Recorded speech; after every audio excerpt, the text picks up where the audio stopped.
Here's a quick guide to setting up the Supperware Head Tracker. I'll be using the IEM plugins, Reaper and Windows 11. In this example, we've got a bit of first order ambisonic microphone capture that we'll play through headphones. As I'm not a practicing recording engineer, don't have the mics or the talented friends, I'll gratefully be using the Ambio mic channels from the string quartet contained in the 3D Marco library, a vast ocean of open source audio kindly provided by Hugh Cookley and Dale Johnson of the University of Huddersfield, link in the description. These tracks are, of course, provided as mono stems, so bear with me while I do the usual Reaper dance and create an auxiliary multi-channel track that we can use for processing.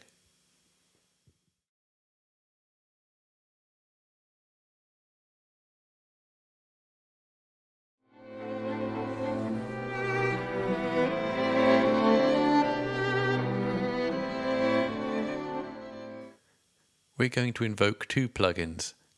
First, the scene rotator. This will be controlled by the head tracker so that the audio is steered in the opposite direction to my head movements.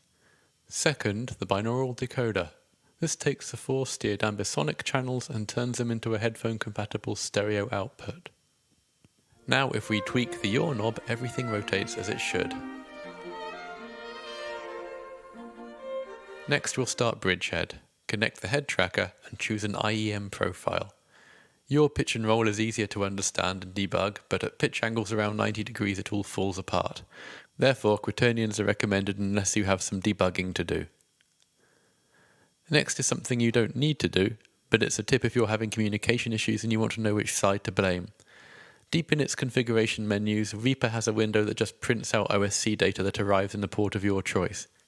It's tucked away under the Preferences menu, and you have to go to the Control OSC Web tab and then open OSC Reaper. If we choose the correct port and click Listen, we can see the printout of the data coming through to show the head tracker is working, which it is. But afterwards the port setting should be reset to 8000 because otherwise it holds the port we want to use open so it can listen to it and nothing else gets to see the data. Now we're satisfied that data is coming through, we can return to the plugin,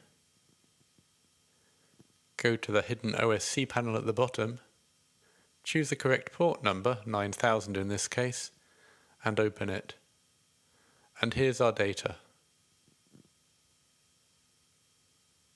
Depending on your OSC data, you may have to flip some things or change the channel ordering around, but that kind of setup is beyond the scope of this introduction, so thank you for watching.